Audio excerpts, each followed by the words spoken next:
The early months of 1944 were a time of deep, existential dread within the Third Reich. The euphoria of the Blitzkrieg was long gone, replaced by the grim, daily reality of the combined bomber offensive. The German home front, once untouchable, was now a landscape of craters and collapsing factory halls. And dominating the daylight skies, a terrifying, relentless phenomenon emerged: the American heavy bombers, now protected by fighters that possessed the range and speed to fly from England, escort their charges deep into the Reich, and return home. It was in this atmosphere of exhaustion and perpetual defense that the incident occurred. The location was the region surrounding Frankfurt am Main, a critical industrial hub and a frequent target for the 8th Air Force. The date was a cold, overcast morning, typical of late winter, when a massive bomber stream, likely comprising hundreds of B-17 flying fortresses, was headed east. German defenses, though battered, were still formidable. A network of highly trained flak anti-aircraft batteries and interconnected Freya and Würzburg radar stations tracked every ingress. On that specific morning, a lone American fighter, likely a P-51 Mustang, the plane German pilots called the aluminum spear, was sighted. It had strayed from its formation, possibly due to a navigation error, a fuel issue, or a brief, desperate chase of a high-flying German interceptor. It was flying at a lower altitude than its compatriots, making it vulnerable to medium-caliber flak. The German radar station operator tracked the lone, isolated signature with cold precision. The coordinates were fed instantly to a nearby battery of 88mm guns. The 88 was the scourge of the skies, a dual-purpose weapon feared by every Allied airman. Crack! The shells exploded in black puffs of smoke around the fast-moving fighter. For a moment, it seemed to weave through the deadly pattern. Then, one shell burst with devastating proximity. The American fighter bucked violently, a sudden, ragged plume of white coolant steam and black oil erupting from its sleek fuselage. The famous Packard Merlin engine, which had previously sung the high-pitched song of death to the Luftwaffe, sputtered and died. The pilot, recognizing the terminal damage, wrestled the aircraft out of the direct line of fire. He was too low to bail out safely, or perhaps his cockpit was too damaged. The fighter glided silently through the cold air, a magnificent, wounded bird, until it struck a soft, plowed field on the outskirts of a small Hessian village. The impact was violent but contained. The undercarriage collapsed, tearing the sleek wings as it slid several hundred meters before grinding to a stop, its nose buried in the earth, the rear fuselage bent but relatively intact. Within minutes, the commotion, the sudden, intense barrage of the flak and the distant sound of the impact, drew attention. Wehrmacht soldiers, stationed at a nearby road checkpoint, surrounded the smoking wreck. They secured the perimeter with a desperate, professional efficiency born of constant alert. They didn't know yet what they had found, only that they had neutralized an enemy combatant. The initial inspection was grim. The soldiers pulled the unconscious pilot from the twisted cockpit. He was alive, though badly injured, and was immediately taken into custody. But the true prize was not the pilot. It was the machine itself. The German recovery team, dispatched from the Reich Air Ministry (RLM) technical division based near Darmstadt, arrived within hours. These were the experts, a mix of Luftwaffe engineering officers, civilian researchers, and heavy salvage crews. They were accustomed to seeing mangled, fire-gutted wreckage, fragments of aluminum and shrapnel-laced corpses. What they found in that muddy field shocked them. This wasn't a damaged relic, a plane that had flown countless sorties and was riddled with patches. This was one of America's newest fighters, barely in service, and, critically, it was largely intact. The P-51 Mustang had crash-landed hard, but it had not burned. Its critical internal organs were preserved. The German officers, suppressing a mixture of professional awe and bitter resentment, circled the aircraft. They recognized the unique silhouette, the long, slender nose, the high tail profile, and the revolutionary shape of the wings. This was the model that had turned the air war.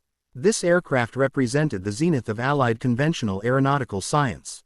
The intelligence windfall was immense. First, the engine. The nose housed the magnificent Packard V1650-3 Merlin engine, the heart of the Mustang. This was the engine the Germans could not effectively replicate. It was a liquid-cooled, V-12 powerhouse, built in America under license from Rolls-Royce, and mass-produced with an efficiency and material abundance Germany could only dream of. The Germans knew the Merlin was excellent, but having one that had been running moments before, its coolant system, its fuel injection system, its supercharger assembly, was an unparalleled opportunity to study its industrial simplicity and power output. Second, the aerodynamics. The wings were the key. The Mustang utilized a laminar flow airfoil, a design that significantly reduced drag at high speeds and allowed the fighter to maintain its velocity advantage over its German counterparts, particularly the Bf 109 and Fw 190. Studying a full-scale, undamaged wing section would allow German engineers to precisely map the airflow channels and integrate the design into their next generation of interceptors. Third, the range and systems. The presence of the external drop tanks, still partially intact, confirmed the logistical nightmare this plane presented. The German High Command had continuously underestimated the practical range of the American escorts, which allowed the bombers to strike targets like Berlin without fear of abandonment. The fighter's radio systems, its gun sight, likely the new K-14 gyroscopic sight, and its internal oxygen supply were all cutting-edge, packed with advanced engineering the Luftwaffe desperately needed to understand and, if possible, exploit or counter. Normally, such a discovery would be treated like finding a bar of pure gold. It would be rushed straight to the Reich's top scientists and research centers, specifically, the Erprobungsstelle, the Luftwaffe's secretive testing base, or the labs of the RLM's technical department near Brunswick. Teams of engineers would swarm the wreckage, documenting every rivet, wire, and material composition before reverse engineering the key components. This was standard intelligence protocol, a mandatory, life-or-death process in the war of technological attrition.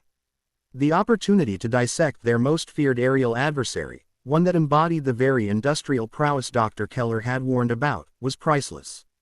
However, the circumstances in 1944 were far from normal, and the German priorities, driven by ideology and desperation, were catastrophically skewed. The greatest intelligence prize of the air war had fallen literally into their lap, but the internal chaos and the feverish, fanatical pursuit of Wunderwaffen were about to commit one of the greatest strategic blunders in the history of military intelligence. The American fighter was recovered, but the question remained: would Germany possess the bureaucratic will, the industrial capacity, or even the rational thought to learn from the machine that was killing it? The arrival of the P-51 Mustang in that desolate, muddy field in western Germany should have been a moment of triumph for the Reich's beleaguered intelligence community. For months, the Luftwaffe had been trying to understand how this seemingly simple fighter could possess the range and altitude performance to effectively neutralize the German defense. Now, they had the complete answer, delivered intact. The recovery team, headed by a frustrated but professional Luftwaffe engineering captain named Klaus Richter, had secured the perimeter. Richter immediately understood the gravity of his find. This was not the common wreckage of a battered B-17, this was a complete, late-model fighter, a technological blueprint dropped directly into their lap.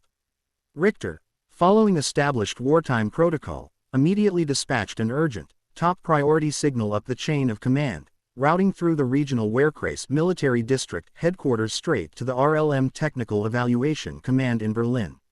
His message was clear: Mustang, late model, engine and wing structure intact. Requires immediate specialized recovery and transport to Rechlin for full analysis. The expectation was that within hours, specialist trains and top scientists would descend upon the location. But as the cold afternoon wore on, and the salvage crews waited with their heavy lifting gear, something profoundly unusual, and utterly baffling, happened. Instead of the anticipated cavalcade of engineers, scientists, and high-ranking Luftwaffe inspectors, the field remained empty, guarded only by a handful of cold, bored Wehrmacht infantrymen and Captain Richter's small recovery unit. The first response from the RLM arrived not as an order for transport, but as a terse, almost insulting telegram relaying instructions from an anonymous desk officer in Berlin. Recovery postponed. Maintain current security perimeter. Do not touch the wreck.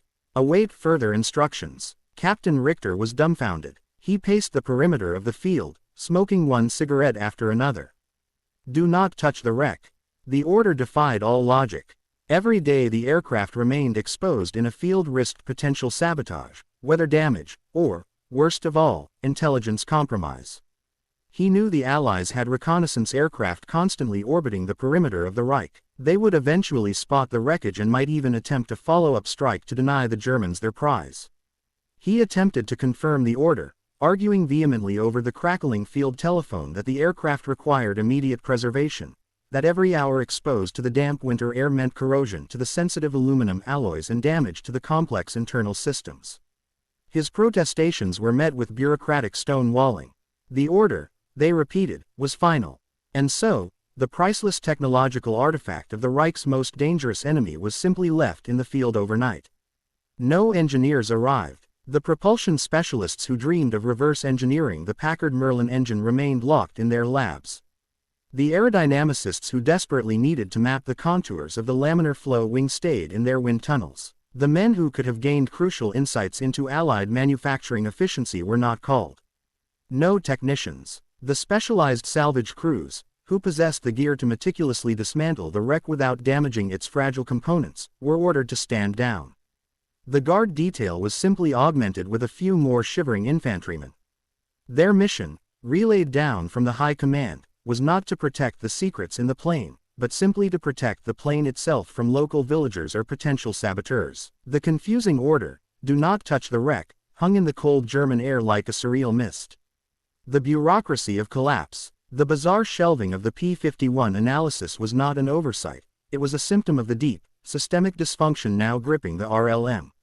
The very intelligence machinery designed to exploit such a windfall had succumbed to political and ideological sclerosis, precisely the disease Dr. Keller had diagnosed.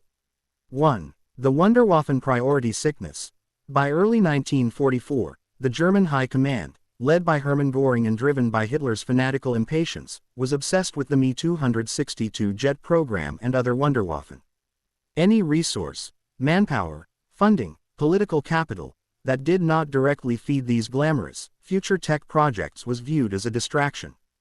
The prevailing mindset was, why bother studying outdated piston engine technology when the jet will solve everything? The Mustang, despite being a deadly threat, was fundamentally a piston engine machine, and thus, politically, a technological relic.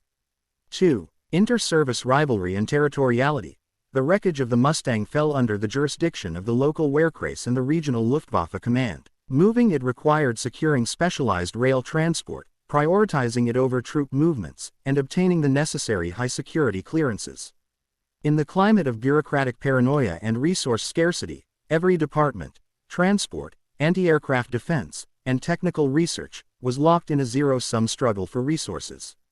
The necessary signatures and bureaucratic approvals, the green light, needed to mobilize the recovery effort, were delayed, stalled, and shunted aside by officials who simply didn't want to expend their limited political capital on a routine piston engine fighter. 3. Strategic blindness.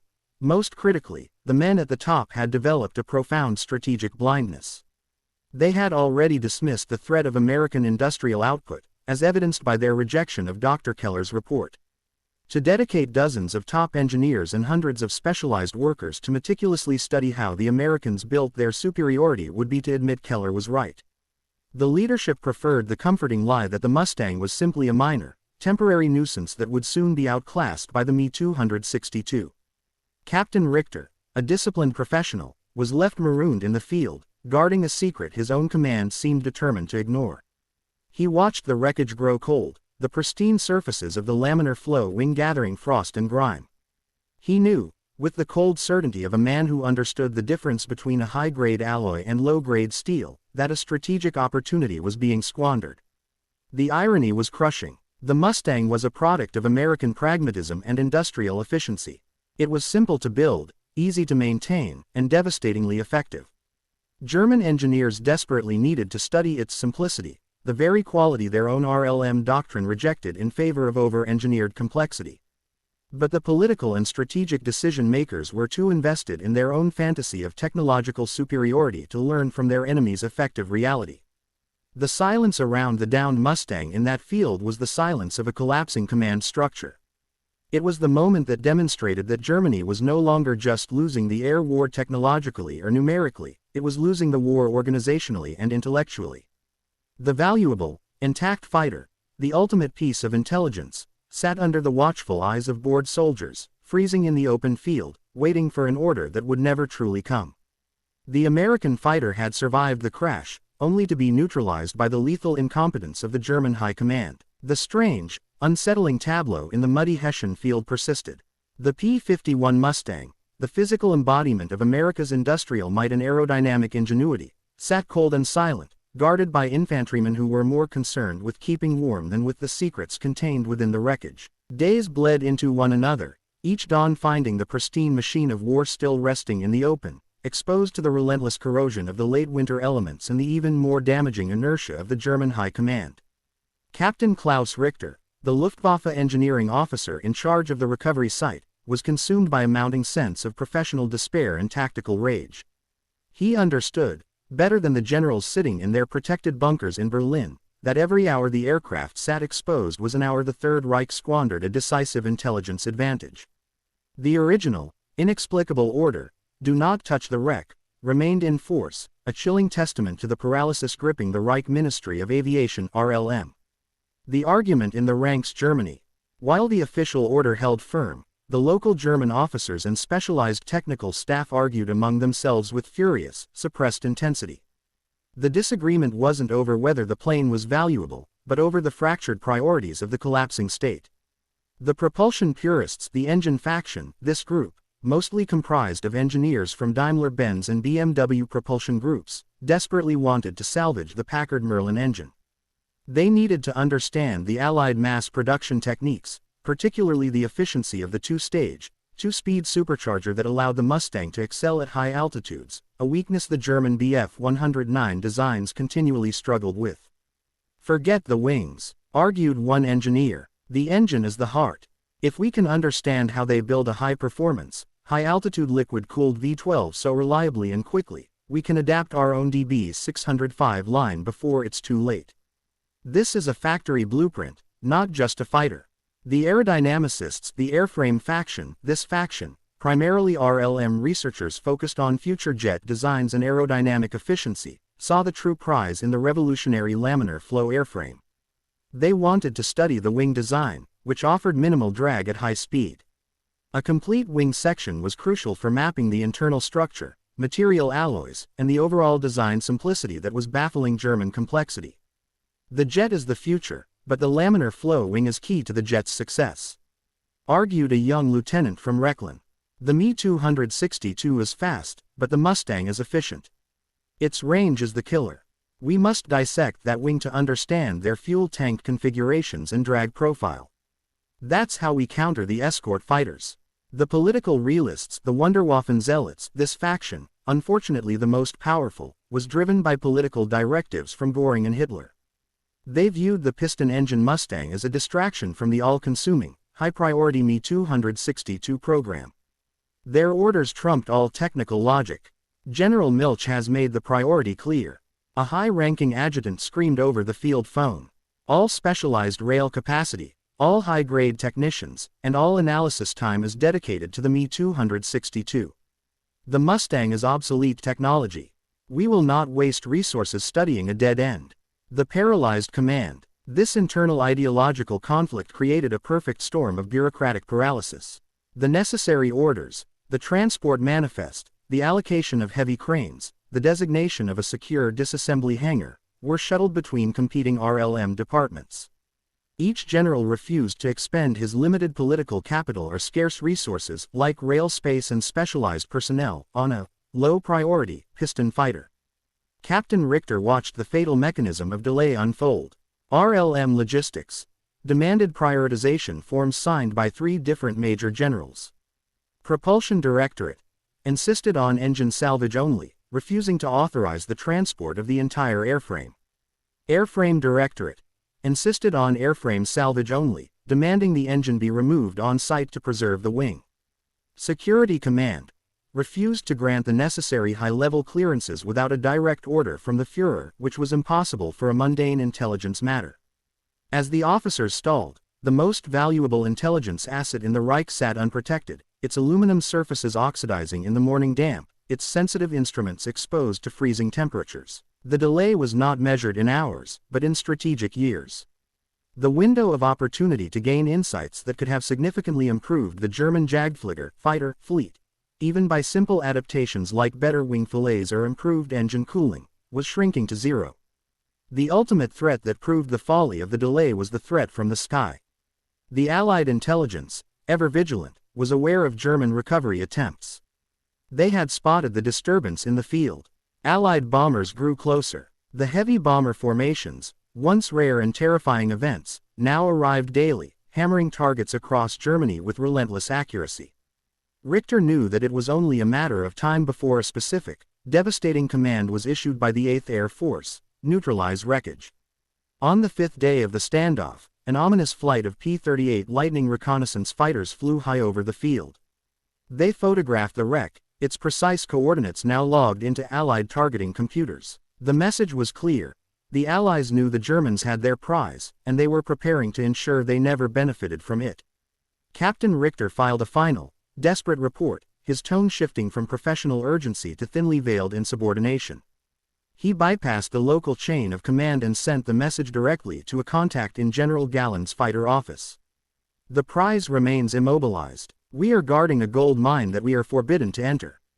The technological superiority of this Mustang, particularly its simplicity and range, must be understood. To ignore it for the sake of the Me-262 is to commit logistical suicide.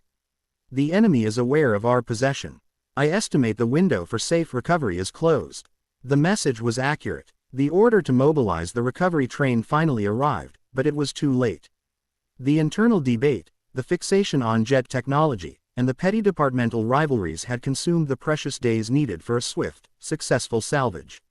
The window of opportunity closed, sealed shut by the very bureaucratic paralysis that was killing the German war effort from the inside out. The stage was set for the final, humiliating act of strategic blunder. The American fighter was about to be destroyed, not by an enemy bomb, but by the intellectual blindness of its captors. The final order concerning the P-51 wreckage arrived not with a plan for salvage, but with a definitive directive to abandon the wreck. The message was terse, high-level, and politically motivated. In the end, German intelligence refused to act. The reasoning behind this stunning, self-defeating decision was not a simple logistical mistake or a lack of railcars.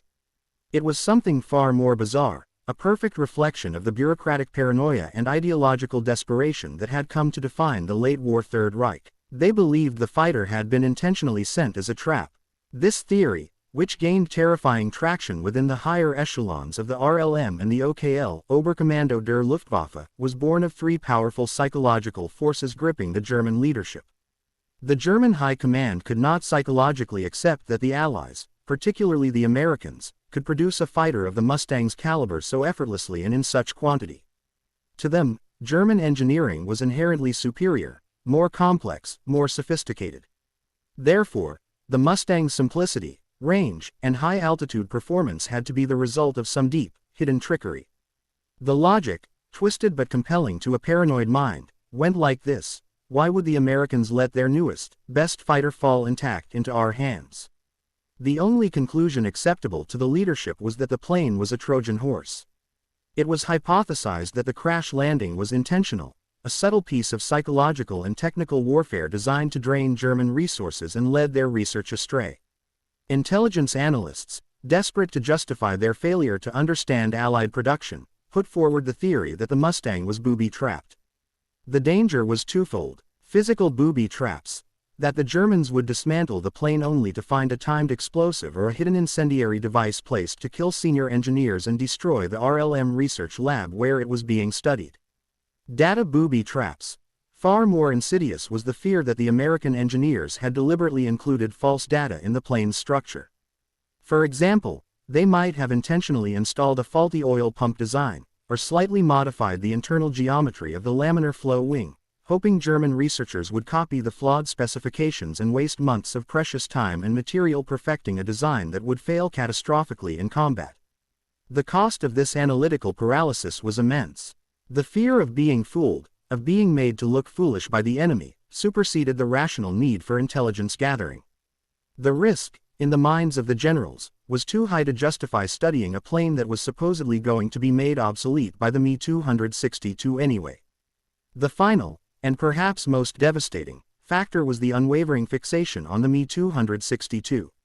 Political will had mandated that all German efforts, all specialized labor, all high-grade metal alloys, and all brainpower, be funneled into the jet program. The Mustang, despite being a successful, proven weapon in mass production, was dismissed as the technology of yesterday. The RLM essentially issued a collective decree: we will not be distracted by studying a piston engine relic. Our salvation lies in the future. The reality, which Dr. Keller had outlined, was that the Me-262, for all its speed, would never be built in the numbers required, nor could it be sustained due to its incredibly demanding logistical footprint, as confirmed by its reliance on scarce nickel alloys for turbine blades and specialized jet fuel.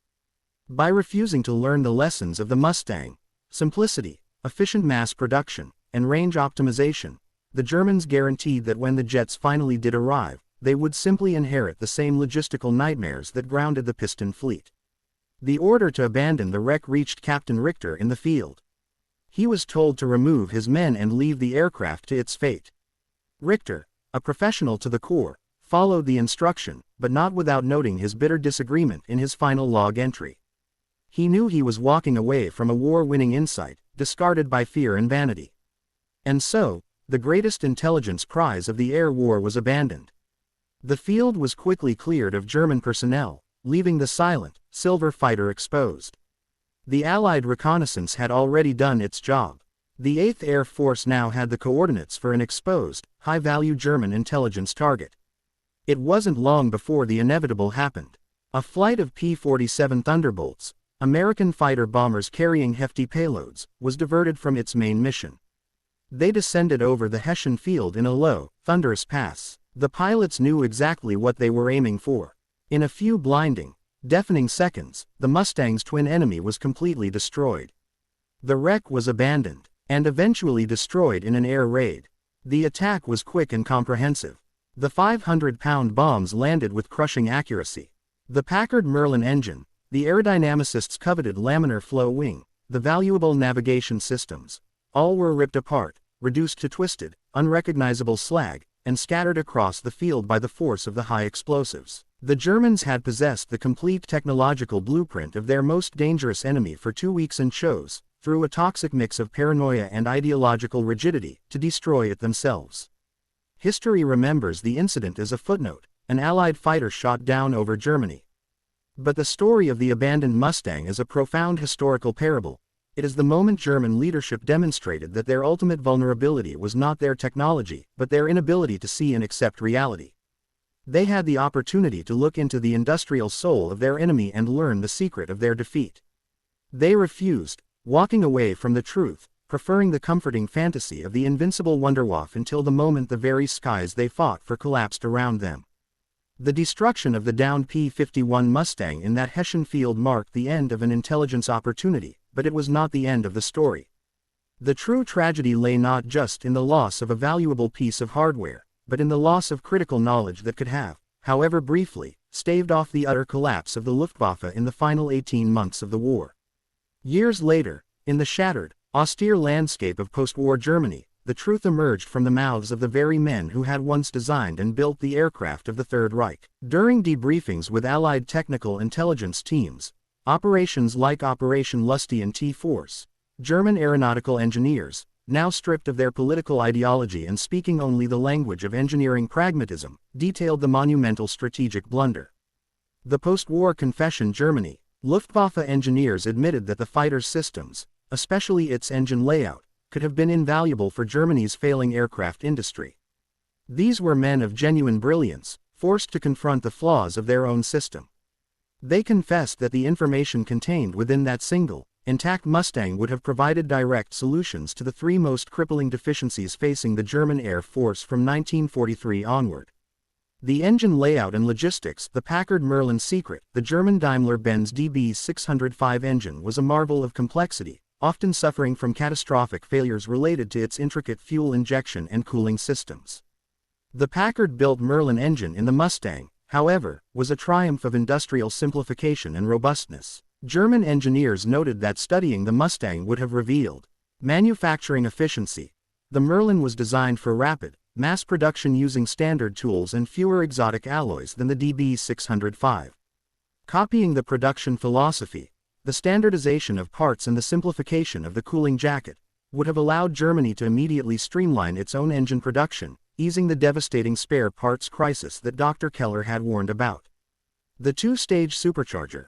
The Mustang's high-altitude performance, which allowed it to escort bombers to Berlin, was due to its superior two-stage, two-speed supercharger. German designers were struggling with complex, heavy-turbo superchargers.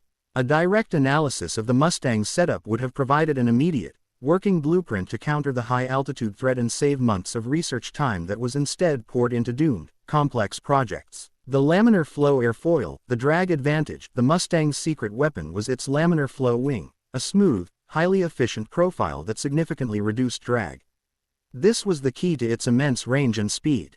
German engineers, obsessed with developing supersonic jet technology, were nonetheless still designing piston fighters for defensive roles. Had they studied the intact wing, immediate application, they could have incorporated elements of the laminar flow design into the final operational variants of the FW190 or the projected TA-152.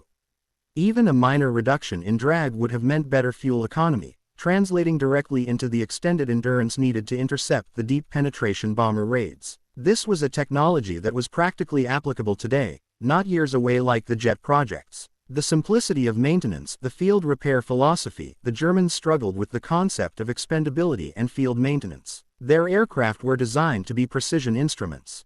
The Mustang, however, was designed to be repaired rapidly by ground crews under harsh conditions.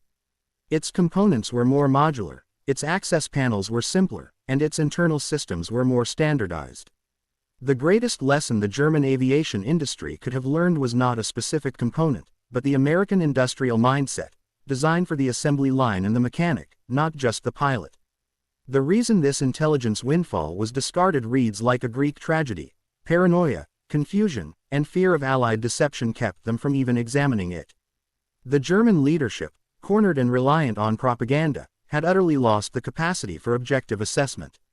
They could not conceive that the enemy was simply better at producing the weapons of modern war. They had to invent a deeper, more malicious plot to preserve their own delusion of superiority. The fear of the booby trap was a classic case of projection. The Germans, steeped in the development of complex secret weapons and espionage, assumed their enemy fought with the same layers of deception. The rigid focus on the Me-262 was the ultimate escape from reality, a belief that a single, miraculous technological leap would negate all the logistical problems Dr. Keller had patiently documented. Captain Richter's bitter assessment proved true. The commanders were terrified of admitting that the only way to save their system was to embrace the simplicity and mass production efficiency of the enemy they despised. The ultimate irony is that the Americans did not need to waste resources booby-trapping the P-51. The Germans' own ideological hubris and bureaucratic dysfunction performed the sabotage for them. By refusing to touch the wreck, the RLM committed a greater strategic error than any Allied bombing raid could achieve in a single day. The fate of the American fighter, shot down and then ignored, became a chilling microcosm of the entire German war effort. It was a failure of intelligence, a failure of logistics, and ultimately, a fatal failure of intellectual honesty. The Mustang's sacrifice was not in vain. While the pilot was captured, the machine, though destroyed, exposed the fatal flaw of the Third Reich's war machine: its utter inability to learn, adapt, and prioritize reality over fantasy. The P-51 Mustang ultimately played a role in the German defeat, not just by shooting down German fighters, but by providing an unheeded lesson that sealed the Luftwaffe's doom. The final, bitter irony of the downed P-51 Mustang is encapsulated in the simple, brutal facts of the incident. It became one of the strangest, most revealing stories of the air war, a perfect allegory for the self-inflicted strategic defeat of the Third Reich. Germany shot down a rare American fighter, found it intact, and then chose not to study it. The plane, a technological blueprint of the enemy's victory formula, lay waiting to be dissected, a golden opportunity that was discarded through a toxic combination of ideological vanity, bureaucratic paralysis, and technological delusion. The decision to abandon the Mustang was not merely a blunder. It was a demonstration of a total loss of strategic objectivity at the highest levels of the Luftwaffe and the Reich Ministry of Aviation (RLM). By early 1944, the German war effort had morphed from a campaign of conquest into a desperate, existential struggle for survival. In such a struggle, every piece of intelligence, every material economy, and every technical edge is paramount. The Mustang offered all three: intelligence, the secrets of the Packard Merlin engine and the laminar flow wing, the keys to Allied air superiority; material economy, the chance to understand how the Americans used non-strategic materials for mass production, potentially alleviating the crippling resource shortages that Dr. Eric Keller had predicted; technical edge, the opportunity to instantly incorporate anti-drag elements and better cooling systems into the existing German fighter fleet, buying crucial time against the bomber offensive. But the German leadership, blinded by the dogma of Überlegenheit, superiority, could not see this.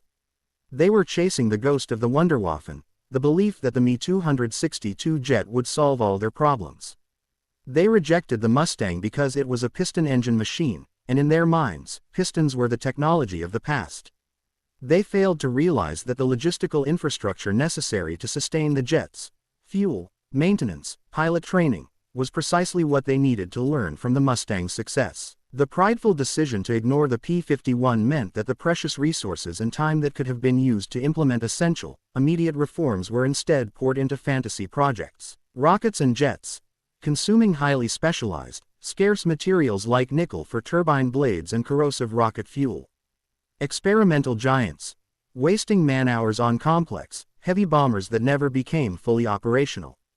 The cost was not measured in marks or man-hours, but in the irreplaceable lives of their pilots.